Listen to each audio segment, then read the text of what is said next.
Hey guys, I don't know if you knew it or not, but we actually do sell t-shirts here for the YouTube channel. Now, I know you guys may like being nude, but here in the real world, we like wearing clothes. And what better way can you do that? By buying one of our t-shirts.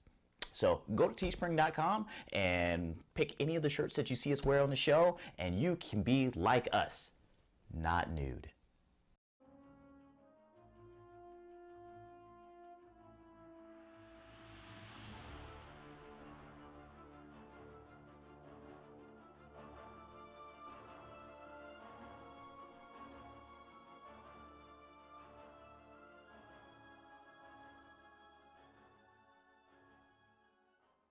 Hi guys, welcome to the Rule of Two, where the Star Wars news saga continues. I'm Terrence.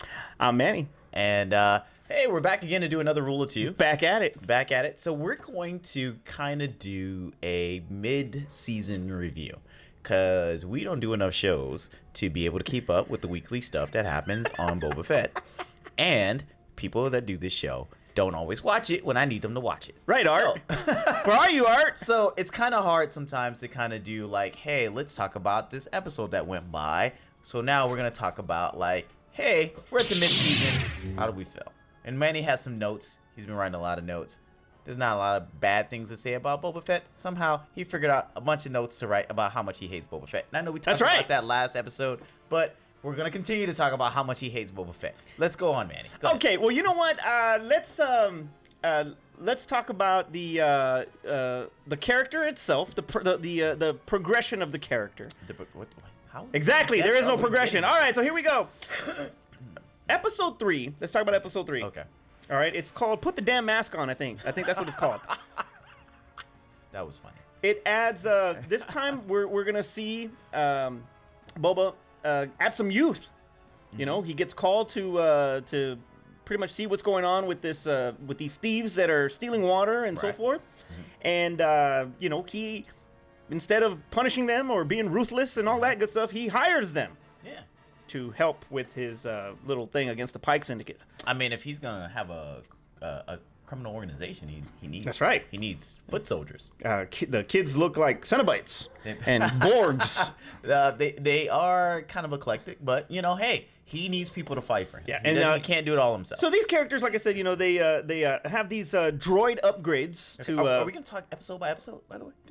Just all right. They're writing bright-colored speeders. Yes. What do you think about that? Star Wars.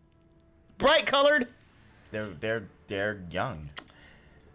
The bright-colored shoes. You kids with your loud music and your Dan Fogelberg, your Zima, hula hoops, and Pac-Man video games. Yeah, your Dan Fogelberg CDs or cassette tapes and. That's what you sound like, right? I don't care. You kids. Let's talk about some more. Here we go. Never in Star Wars have I ever heard any freaking cyberpunk techno type of crap music that is on this one. And this is what they gave us. It's the kids nowadays. That's the kids. I know. I don't care if it's the kids. I don't care. Tunes that the young people will enjoy. So I want to do some tunes that the young people will enjoy. That's why I'm calling this album Frank Sings Tunes the Young People Will Enjoy. But you got that. You got this cyberpunk. First time in Star Wars that you ever hear anything like that. Now, granted, you do have some scenes in the prequels where you have something a little similar, but not exactly. You still have those. You want them to play the same 5 songs for every Star Wars Play theme? that same song. Absolutely. That's right. I want to hear that all the time. Now, one of the things everywhere. Now, one of the things that I enjoyed about this episode, actually, it's like Max Rebo's getting booked everywhere. One of the things that I enjoyed about this show actually was Chris Hansen's fight with the punks there in the back to tank little room there, and you know, he's got the electric knucks. You know, that was a cool scene. That whole fight scene was great. You really see the power and the rawness in that Wookiee, and he's just a brutal character, man. And that's one of the bright spots of this series so far. What do you think? So I will give you one part about and it had been said by other Star Wars fans that he doesn't defeat anybody; he just hires everybody. Yeah. So it's kind of like so it's kind of like the first assassin, and it was like he didn't. I mean, he caught him, And I guess he beat the other people, but he didn't really do that. That was really more of a Shan Fennec. I always mess her name up. Shan Fennec really did the work on that, and then they were like, we're gonna take him back, and then they killed him. And then the next time he had an issue with what's it, chrysanthemum, like the flower. What's this? How you say his name? What? How you say the Wookiee's name? Chrysanthemum. Yeah, it's like the flower. Chrysanthemum. He talked himself out of that fight, and then when he actually got into a fight, he didn't actually really do the fighting. And then he was like, you know what? I'm gonna let you go. And it was like the kids. They were like, hey, you stole. I'm gonna hire you guys. And then Chrysanthemum was like, you know what? Come work for a good guy.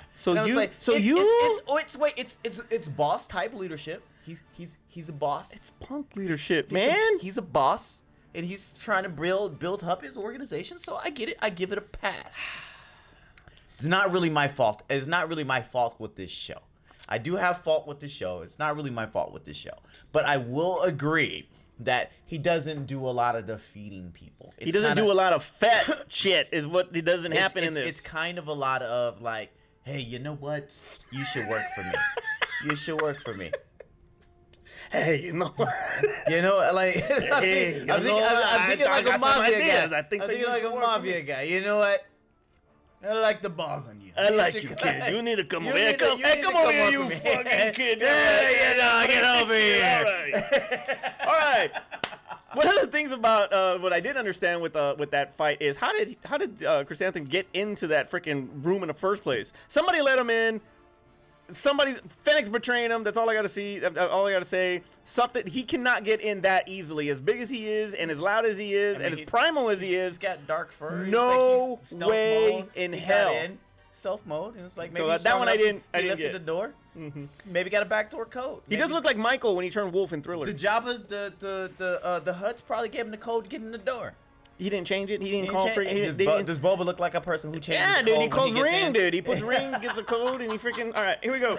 He barely got a protocol droid. You think he's changing codes? The Rancor scene was cool. Okay, yes. We finally got Machete in space. It was cool to see Danny Trejo in there. It was strange to me because I felt a little taken out seeing him in it. I kind of wish they maybe gotten somebody else to do the role, but I'm okay with him. As it set in, it wasn't a big role. Okay, cool. I get it.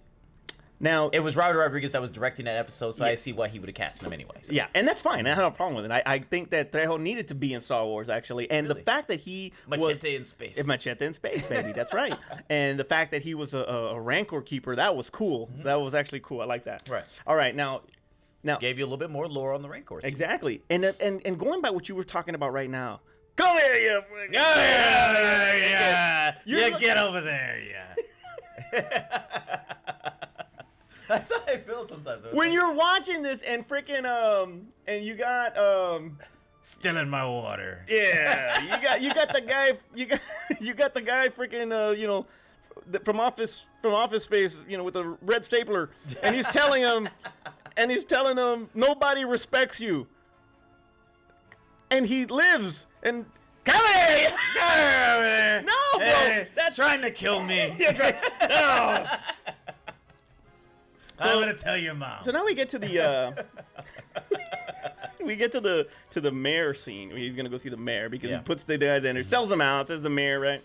So he goes to see the mayor. He goes to see the mayor associates, and what turns out to be he's hiding. He locks the doors, goes after him, and then we get this chase scene where I'm waiting for Biff Tannen to come out because you got 4 bright colored freaking sand speeders against 1 flat hoverboard of a sand speeder, and it turns into it turns into Book to the Future. Book to the Future. Because there you have this freaking, they're going around Tatooine like it's freaking Hill Valley. It was a pod race. And you got these 4 against this 1, and it just throws it off for me. I could not deal with it. And then you have that over camera view of the mayor's associate driving, and it just looks like an ass is in the air, like there's just a girl with it driving with her ass in the air. That's what it looks like. It's awful. Okay. What do you think? I mean, there are some decisions I don't quite agree with. Book to the Future, but. Come here over there. You're driving your crazy cars. So there's some things I don't agree with, but I think it has. I think stealing my order, not respecting me. You're not respecting me. Come here, you fucking kid. All right, you're crazy. Yeah. There's some things that I don't quite agree with, but I think some of that comes down. I don't think all of that comes down to the writing. I think some of the choices that you are upset about comes down to some of the directing. Robert Rodriguez. But you're directing a Bryce script. Dallas Howard. We'll get to her in a minute. Yeah, I was like, they are not known for, this type of movie. Okay, hold on. First of all, Bryce Dallas Howard directed an episode of Mandalorian. Yeah, I get you. I'm not talking. Hold on, wait a minute. Yeah. But you look at Robert Rodriguez's style. Action, yes. Sci-fi? Mariachi, Fantasy? freaking From Dusk Till Dawn, all these different things that he's associated, especially with the stuff with Tarantino. And you're gonna sit there and tell me that he doesn't know how to freaking direct, action and tell a story. Did you see Planet Terror? Yeah, but that's a grindhouse movie. That's not even really meant to be serious. This is freaking Star Wars. Yeah, get over Come here, you freaking kid. I love you. All right, here we go. So another one was you look at Boba Fett. Shut up. You look at Boba Fett. The character's not gonna get old. The book of Boba Fett. I mean, you look at the Fett as a character, and he's no longer mean. He's no longer ruthless. Uh-huh. He stood up to Vader. He's no good to me dead. Mm-hmm. And he even gets told that he's a soft old man. He's soft. That he got soft being with the Tusken Raiders. And now, he seems like he really has. He's gone soft. He would probably be killed in the freaking Godfather. So I'm glad you said that. So one of the things why I'm willing to give it as much leeway as I'm giving it, I'm expecting a Michael Corleone moment. I'm expecting, hey, come here, yeah. So I'm expecting them like, hey, we're not taking you serious as a leader, but Michael says, you know what? I got something for y'all. Everybody dies today. We're gonna go ahead and we're gonna knock everybody off. And I think once we introduce the Syndicate, which I'm expecting to be Kira. I'm expecting that because at this point, Darth Maul should be dead, and Kira should probably be running Crimson Dawn. Okay. So I assume when they bring her in there, that's when we're gonna realize that his actual battle with the other crime syndicate that's trying to take over Tatooine. And that is understood, and it's fine. Who's controlling the Pikes or who's funding the Pikes? But he himself is not. He is not showing any type of persona that says ruthless, that says don't F with me. Michael didn't show it either until he had to do it. He was a man of action. True. Corleone was more of a man of action. He had a calm demeanor, and so Fredo, yeah, get over here. So was Vito. Vito was the same way. He was like that too. But he used his muscle through his guys. Mm-hmm. And granted, if that's why he's getting freaking cyberpunk kids to do this. That's why he's building up his thing. I just don't see it. I need you to go out there right. and kill Mo Green. I need you to go out there. I need you to go do some work for me, guys. All right, so you got now we're in episode 4. Yeah. You go. There's a flash in the sky. He goes. This was so freaking hilarious to me. He goes to the freaking. He sees the flash. He moves with a sense of urgency, and then the next shot is him in a slow ass bantha. And he's, I'll get there one day. I'll get there one day. So it seems like you focus a lot on some of the scenes where, because in every episode they redeem a lot of the slow pacing that happens in the episode with a big battle. Okay. And that's it. So it was like from the train battle to like you said the scene at the back of the tank, the scene. I mean, when he shot down the speeder guys, I can't remember what they were called. They killed the Tusken Raiders. That biker gang. Yeah, the biker gang. When he shot them down, like that's Boba Fett moves. It was like, oh look, they're right here. Terminate everybody. Yeah, and then when the camera was away, he said, "Come here! Yeah, get over here! All right, so like, sand pit guys. That was stealing my armor, catching my ship." Yeah, get in there. You get some more empires. It was good continuity from the Mandalorian scene when Fennec got shot, and you see the leg, you see his leg and his robe there. So that was good continuity. When they get into the place and to get the ship, which I'm gonna get into that right now, the chef droid with his freaking General Grievous impersonation. But I feel like they were doing that as a callback. They were doing that as a callback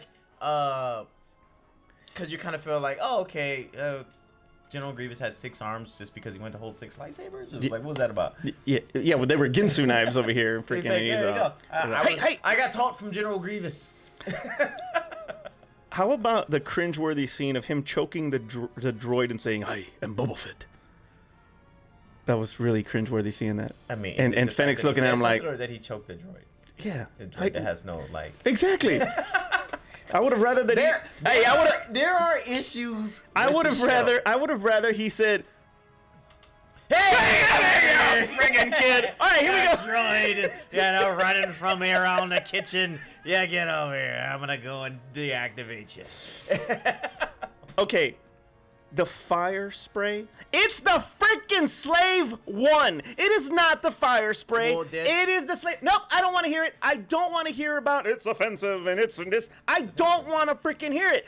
It was not offensive when they freaking made it. It's part of canon. That is the name. It's unfortunate, but that's the freaking name. It's the Slave One. So, it's kind of like it's the model of the ship. The Razor Crest isn't really the Razor Crest's name. It's the model of ship. But the Slave One is the name of the ship. It's the name of the ship, but the model of the ship is the fire, whatever they called it. The fire spray. The fire spray. So that is the model of the ship. I don't care.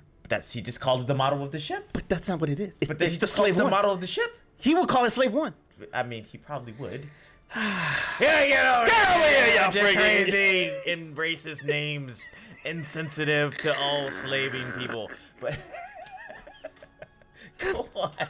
But I was like, one of the things that you mentioned right now was on the money, though. The killing of the biker gang was brutal, and it was finally a shot of what he is capable of, and that's what I liked about it. I would have preferred that he did it with his freaking mask on, but hey, it is what it is. It was a good scene. There was something that I found interesting on this. When he got out of the Sarlacc pit in episode 1, he was pretty much conscious of the Jawas taking his armor. So why would he go back to the freaking Sarlacc pit? So the level, so that's an actual plot hole, because it seemed like he realized that he got out, the Jawas were there, and they stripped him. But he could have been in and out of consciousness, but just crawling on instinct. Who knows if he even had his eyes closed? He had a helmet on, right? The helmet that you always want to be on. His eyes could have been closed, and he could have just clawed up there and literally just really been in and out of consciousness. And then he was like, well, the last time I remember having it on was in the Sarlacc pit, which brings me to the whole moment of the fight in the Sarlacc pit. You didn't enjoy that when he used the same bomb that he used in episode 2 against Obi-Wan? He shouldn't have been there in the first place, bro. But I'm just saying. It doesn't matter. He should have been there. The audience. When the last time you lost your keys and you were like checking your pockets and you were checking in your bedroom and then the keys were sitting there right on the damn refrigerator and you were like, you knew you left them on the refrigerator. No. You went to go check someplace else. I know. Right? And then my son ended up having it. And what do I have to do? Kid. Run around with my armor, leaving it in a Sarlacc pit. I thought that was a pointless scene, especially when the audience already knows that Timothy Olyphant has the freaking costume because he's that freaking deputy or whatever from the Mandalorian. So I thought it was pointless for him to go over there. Vader was Anakin Skywalker too, and we watched no, we did not. In the prequels, yes, we did. Okay, watched the prequels. All right, I'll give you that. What did you think about there were so many cutscenes during the battle? Like there's good battle and then a cutscene. It's almost like I'm watching Godzilla all over again right before he fights the Muto. So I did not get off to. And that's a directing thing. That's definitely a directing That is definitely a directing thing. I'll give you that one. All right, here we go. Obviously, he's trying to build a tribe because, he's trying to build his army. Like you said, he's building a tribe. But honestly, Boba needs no one. No one. If he's going to be a criminal overlord or a criminal boss, you need lieutenants. You need your consigliores. What do they call them? And You needed Duval. You needed friggin' I need my Clemenza capo. I and- need my capos. I need all that stuff, and I need these people to help do all the little stuff for me. I can't be walking around killing everybody. It's bad enough that he doesn't come on the whole little. He's not killing anybody, really. He's freaking. He's hiring him. What are you talking about? I mean, there you go. All right, so he's here- outsourcing crime work. Here's what I He's gonna hire a fresh face under a new helmet. It was really unfortunate because they have a quick flashback cutscene of him shooting Bib Fortuna off of the throne, Mm-hmm. and I honestly believe that should have been actually a plot point in the story. You know that's the climax of that particular episode. I think that should have happened that way. Instead of giving me something quick and it's over, like, no, I want to know how you got in there. I want to know if there was any dialogue between you two. I want to know his... Do you really care I about want to Bib know Fortuna something. that much? No, but I'm talking about, like, hey, a lot of people could say the same about friggin'... You will take me to see Job. Dude, like, Luke even got past him. Come on. Well, I thought he died in a sail barge. I really thought he died, too. I could have sworn he was in a sail barge, but It's anyway... like, maybe he was like, no, Bib...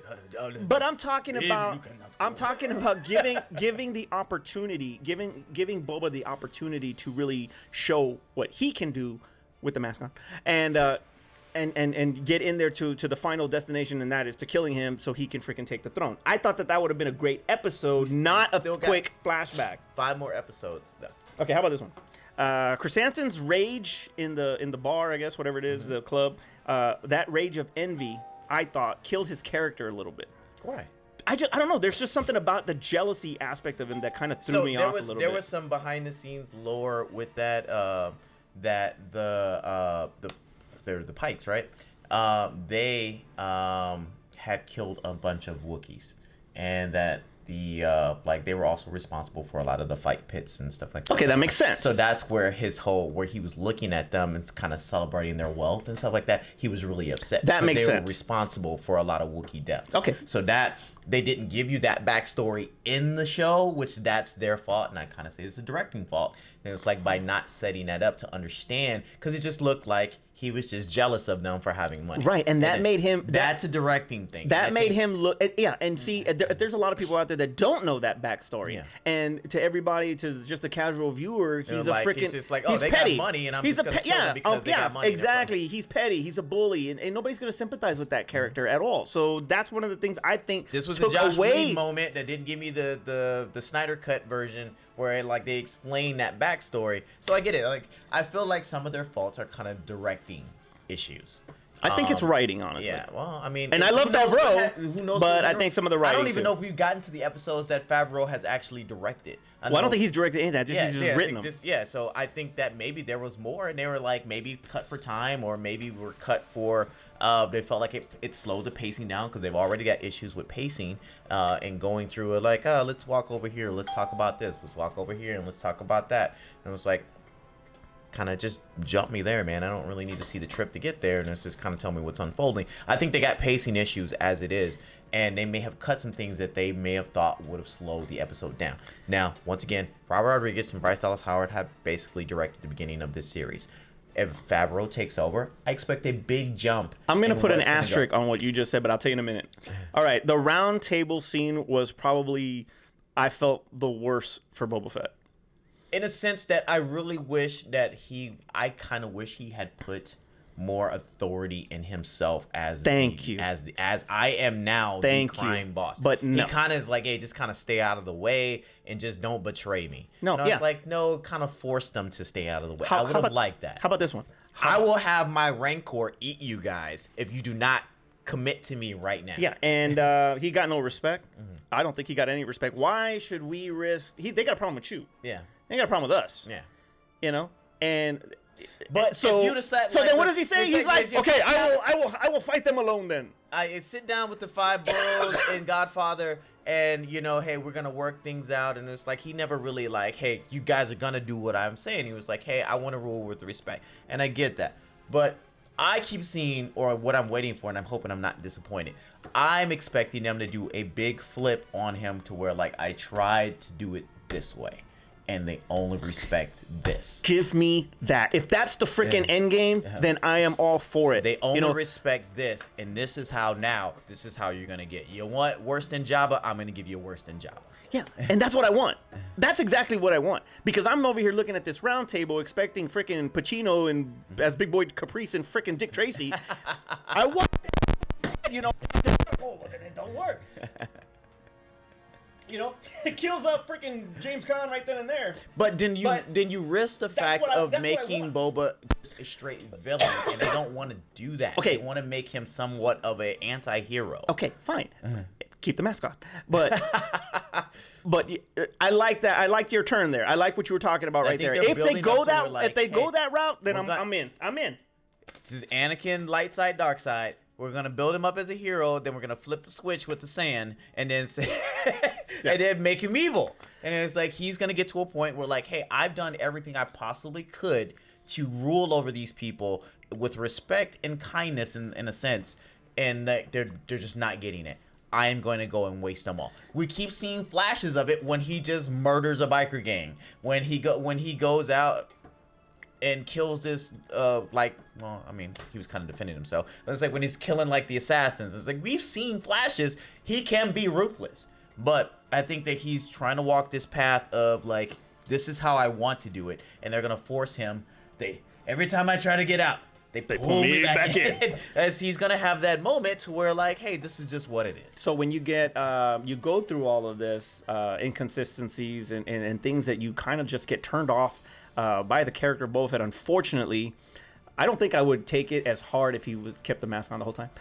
To hold on to the mystique of who Boba Fett is, but that's neither here nor there. That's neither here nor there. The Mandalorian does that. It doesn't matter. It does not matter. But let's talk about that. Hold on. But let's talk about that. So boom. Boom. Fennec says, "I know someone" or whatever, and bam, the Mandalorian music plays. It's almost like, help us. Right. Please save us. Please show him how it's done. Please. So here we go. Episode 5. Episode 5 is here. The Return of the Mandalorian. And I have to say that this is probably one of the best intros that I've seen in this show. I forgot it was the Book of Fett show. It became the Mandalorian all over again. Exactly. It became the apology again. Yeah, it's like, oh wait, we're watching Mandalorian season 3. I'm glad that we ended the Book of Boba Fett. This was that was the season finale. You didn't even know. Episode 4 was the season finale. Man, I can't wait to see what they do next season. Now you get the season 5. I mean, you get episode 5. Now, everybody, including myself, loves this episode. You love this episode. Yeah, I love it's absolutely fantastic. Fantastic episode. This is the best episode of the season. But it's unfortunate that I am not classifying this as a Boba Fett episode. Everybody says it's episode 5. I'm saying it's season 3, episode 1. It is. Season 2, episode 11. You know, I am not selling that right now. I'm not buying it as a Boba Fett episode strictly for that. And here's where I'm gonna agree with you with this show. And in the simple fact that at the end of the episode, when she was like, "Hey, he wants you to fight, and he's gonna pay you," and he was like, "I'll do it for free, blah blah," but I gotta do something first. So that means we're gonna get another side episode of just the Mandalorian going to go see what Grogu's doing. So it's really gonna deviate from the Book of Boba Fett again, or that they gave us this episode, and then we're not gonna touch base with him again until the end of the season. Then why give me this episode now? Give me that episode at the end of the season. Exactly. And that's my only part. Is that it derailed what I'm expecting them to do. It derailed it. A little bit. It derailed it, and I was like, I'm fine with you adding the Mandalorian to it. I'm fine with him participating because Boba participated in his show. He helped him with what he needed. I'm absolutely fine with that. But if it's only going to be like, hey, remember Mandalorian? He's still here, but he ain't here right now. He's going to go do some other stuff. Or we're going to remember Boba, he's doing some other stuff. Forget about that right now. We're going to follow the Mandalorian. And it's like, that the sidetrack so much. It could have been episode 7 or 8 that they did that in, and it's like, okay, cool, I'm gonna help you guys, but let me do something real quick, and I'll be right back for episode 10, and then we're gonna take everybody down. That's fine. Once again, too, I don't understand, like, if he's getting this criminal gang, and then like one more Mandalorian turns the tide against a whole criminal organization, I really don't buy. But if somehow he brings in the rest of the scattered out Mandalorians or Bo-Katan. Bo-Katan and Sasha Banks, and Yeah. they get, because I can't remember her character's name. I can't remember either. As like they get them to come help. Okay, cool. I feel like that's a Ty Turner. But Can you imagine if you have something really big happening at the end and the Pike Syndicate's there and you got Boba and Mandalorian and then all of them and there's a shot of all of them with their helmets on, all of them getting ready to fight, and it's a big battle. they got Endgame jetpacks style. on and missiles going on. Endgame style or something, right? But yeah, this one completely. You're on this journey. I don't like the journey, but I'm on it. I'm invested already. I'm already in, right? So that means that I'm expecting to progress this particular storyline in episode 5. Let's go. It's the Mandalorian. Okay, let's go with it. Oh, now I remember why the expectation of Boba Fett is so freaking high, because this is how you do it. Now, you mentioned Bryce Dallas Howard. She directed this one. So she still technically really has not directed a Boba Fett episode yet, okay? She has this directed was her first one? No, she directed a Mandalorian episode. No. I'm saying it's like this was her first one of the season. Yes. Okay. I thought who did the first 3? Because I know Robert Rodriguez did. He did the first 3. I believe he Then did the I'm first 3. blaming Robert Rodriguez for the beginning of the show then. I'm pretty sure there's a different one. I apologize. I don't remember. But I know this particular one was Bryce Dallas Howard. And because it was a Mandalorian episode, she, to me, has not directed a Book of Boba Fett episode yet. If she has, he'd have his helmet on. All right. Anyway, so you progress through everything. He finally goes and he meets up with the other Mandalorian. They have a really cool fight as far as with the Darksaber, and it's freaking awesome. Before I get to that part, the butcher scene and all of that was amazing fight scene. He was brutal. I loved it. I'm gonna take you cold. I'm gonna take you warm. He called back to that freaking line, and then going in and he has that battle with the Darksaber and the other Mandalorian. Fantastic scene. Going to Tatooine. You get a shot of the freaking prequel ship. That's what he's gonna get, and it's a shot of the old prequel ship, and that was cool from a continuity standpoint that they bring that ship back. So that was cool. It looked like it looked like Anakin's, wasn't it? No, well, they didn't say specifically who the ship. They just said that they got it. She got it real cheap. She got a real good deal from the Jawas. But the simple fact was that they who's the guy who did Clone Wars with the hat, with the cowboy hat?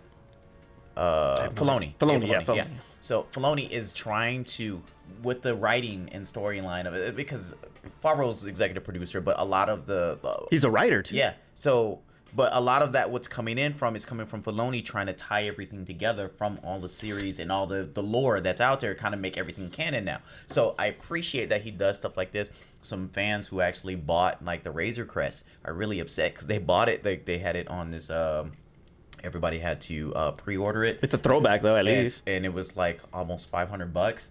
And then they blew it up and they were really upset. And now they give him the whole Naboo starfighter thing. And I was like, oh, that sucks. I would be really upset right now. You know what? But it is a definite throwback to the prequels, and that's cool. And I was like, but I don't want to see him in this ship. And it's like, give him another Razor Crest, please. Yeah, he definitely does need one. But it was still cool to see that ship.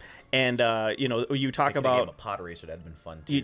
You mentioned pod racing. Okay, in the prequels, Anakin, he burst through this freaking like rail, almost like a and it was broken. And it was broken in that and scene. He went through Beggar's Canyon.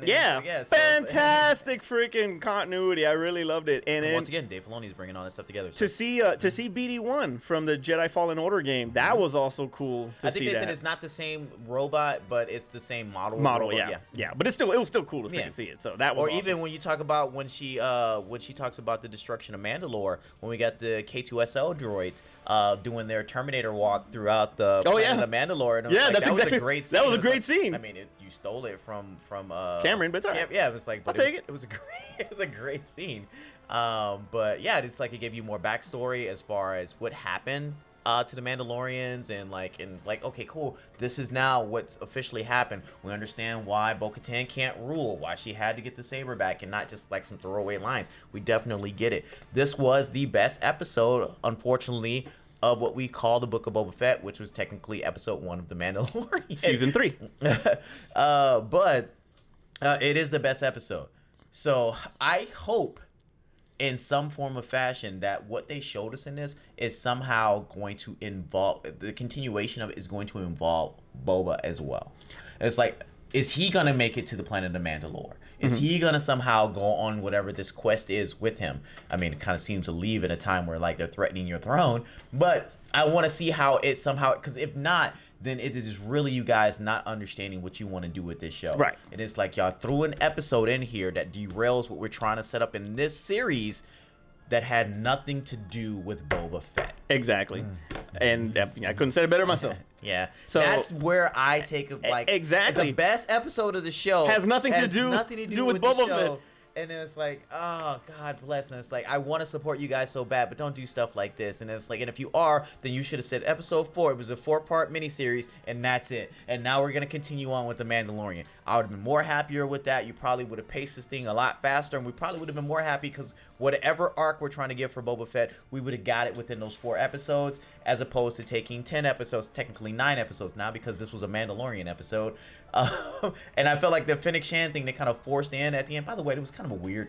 It was like they had her sitting up high because she snuck in, and then we had to watch her jump down a box, down a box, and then jump down to the ground. Some Kubert shit right there. And one, I was like, okay, that's cool. They wanted to do one shot, but it's like that wasn't impressive. It was like she's supposed to be like an elite fighter guard. I was like, I could do that.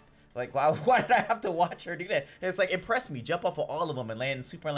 Well, she ain't gonna do the freaking back to school triple Lindy like Dangerfield over here. That's what you wanted to do. That's or what I wanted to see. Show me some Street Fighter moves. Show me some Street Fighter moves. She ain't Chun-Li no more, bruh. But anyway, so that was my whole thing. I felt like they actually tried to tie it back to Boba Fett just by including that one scene. Yeah. Because there was 99.9% of that episode had nothing to do with Boba Fett. Right. It was unfortunate that you didn't even see Boba Fett at all. Nope. Not even like at the end. She not was in the even back tank. nothing. And you look at it, and I know I am really hung up on the helmet thing. I am because that is Boba Fett. Now You're hung up on it. It's just like you're hung up on the fact that RoboCop had a hand in it. Yeah, that's awful. But you look at that episode. And even she says, "Did you take your helmet off?" And he's like, but. I was expecting him to lie. It was like, all right, cool, you can be honest. But he's underneath and he's doing work and he doesn't take his helmet off once. Not once does he take his helmet off. Not even when he's freaking trying to fix his ship. Nothing. In hot ass Tatooine, and he still doesn't. You know why? Because it adds to the mysteriousness of his character, the mystique of the Mandalorian. That's why. And that's what makes him so intimidating to everybody else. Listen, it makes him a little bit more intimidating. People doing it, multiple main characters, it's no longer his thing. They want that to be his thing, his sub-segment of Mandalorian. Fett, they want it to be. Do you want to know why the? I don't know what. I don't know. Like, wait. I know what he was doing in front of Vader. I don't know what he was doing in his part-time. How do you know you're not? How do I know you're not sticking your tongue at me on the? Exactly right. When he's hanging out at Jabba's palace, he was like talking to girls. Maybe he was like, "Hold on, girl, you want to know what I look like under the helmet?" No, bro. Look, the Mandalorian's success is because of how much he resembles Boba Fett. And because he went through that whole show without it, but twice? Mm-hmm. And that was it. But the mystique of him with it creates that mysteriousness. We don't even know who this guy is. You know what I'm saying? So maybe the mystique of Boba Fett is going to be... How about this? Can you imagine Batman not having his cowl? Would you want to see that Batman? Batman reveals his identity to every girl he likes. But do you want to see that through an entire freaking movie? Through an entire movie, he's got the Batman outfit, but no cowl. I mean, have you watched the trailers for the new Batman? I ain't seen him in a cowl yet. Yeah, that's very true. He ain't been in a cowl yet. Bruce Wayne. He's not Batman. He's Bruce Except Wayne. when he's got like the makeup different. under the eyes and stuff like that. And his cowl is off. His cowl is off. Then why come Boba Fett can't say that he's somebody else when he don't have his helmet on then? How about for Mandalorian, it becomes an intense moment or like a meaningful moment when he takes his helmet off. For Boba Fett, it becomes an intense moment or a meaningful moment when he puts it on. Okay, well either way. And it's like, I'm about to kill some people. Great. Mandalorian, here's like, I gotta make some sentimental point. Helmet off. Great episode. Unfortunately, it wasn't a Boba Fett episode. Yeah. But overall, I'm still not into the series. I'm trying my best. There are some glimpses and some pretty good spots here and there. It could be a lot better. I will say that unless there's a big change in this show, they're probably not going to do a season 2 to this show. I don't think so either. All right, and hopefully season 6, more than likely by the time this video is out, season 6 will already be out. Possibly even 7. Episode 6. Yeah, episode 6. Or technically the real episode 5. And And so we'll see how it goes. I'm still gonna watch it. Obviously, it's Star Wars, but we'll see how it goes. Terrence, take us home. All right, guys. So that was a long talk about Star Wars. I don't think we've done one of those in a while since we did our debate, which is coming at the end of the season. We talked about which is better, The Mandalorian or the Book of Boba Fett. He's not going to be on the show because he's already telling you right now he's going to hate this. But maybe me and Art will do it. Hopefully, he'll have time to watch the show by then. But that is definitely coming. Probably by the next time we do a video, we'll probably be doing that.